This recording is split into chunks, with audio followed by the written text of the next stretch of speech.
আসসালামু আলাইকুম রহমতুল্লাহ। সুপ্রিয় দর্শক মণ্ডলী, আজ আমি আপনাদের সামনে একটা গুরুত্বপূর্ণ বিষয় নিয়ে আলোচনা করব। সেটি হচ্ছে কি, নবী করিম সাল্লাল্লাহু আলাইহি সাল্লাম আমাদেরকে যে 10টি উপদেশের কথা বলেছেন, যে 10টি উপদেশ প্রত্যেক মুসলিম বা মুমিন, প্রত্যেক মুসলমানদেরকে মানতে বলেছেন, সেই 10টি উপদেশের কথা আমি আজকে আপনাকে হযরত নবী করিম সাল্লাল্লাহু আলাইহি সাল্লাম তিনি বলেছেন, একজন সাহাবা, তার নাম হচ্ছে মুআজ ইবনে জাবাল, বলছে, হে মুআজ, আমি তোমাকে আজকে 10টা উপদেশের কথা বলছি, তুমি মৃত্যুর আগ পর্যন্ত এই 10টি উপদেশ কিন্তু মনে রাখবে। তার মধ্যে নবী করিম সাল্লাল্লাহু আলাইহি সাল্লাম প্রথম যে উপদেশটার কথা বলছেন সেটি হচ্ছে কি, তোমরা আল্লাহর সঙ্গে কাউকে শরীক করবে না, যদি তোমাদেরকে জ্বালিয়েও দেওয়া হয়। অর্থাৎ আমরা যখন স্বীকার করে নিয়েছি যে আল্লাহ রাব্বুল আলামিন আমাদের রব, আমরা পড়ে নিয়েছি লা ইলাহা ইল্লাল্লাহ মুহাম্মাদুর রাসূলুল্লাহ, অর্থাৎ আল্লাহ রাব্বুল আলামিন হচ্ছেন আমাদের রব, তিনি ছাড়া আর আমাদের কোনো ইলাহ নেই, এবং হযরত মুহাম্মদ মুস্তাফা সাল্লাল্লাহু আলাইহি সাল্লাম তিনি হচ্ছেন আমাদের প্রিয় রাসূল।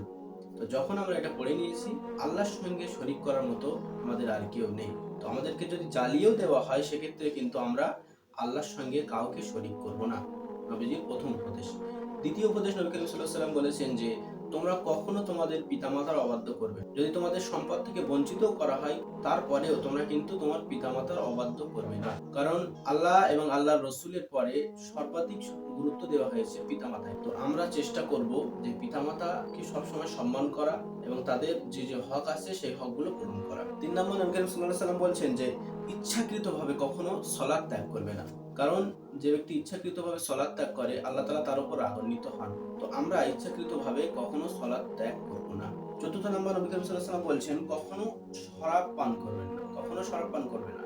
কারণ শরাব হচ্ছে সকল অশ্লীলতার মূল। যে ব্যক্তি শরাব পান করে, তার ইন্টেলেকচুয়ালিটি খতম হয়ে যায়, নষ্ট হয়ে যায়। সে আর বুঝতে পারে না যে সামনের যে বস্তুটা আছে সেই বস্তুটা আসলে কি, বা সামনের যে বিষয়গুলো আছে সেটা কি। তার মস্তিষ্ক একেবারে বিঘ্নিন্ন হয়ে যায়।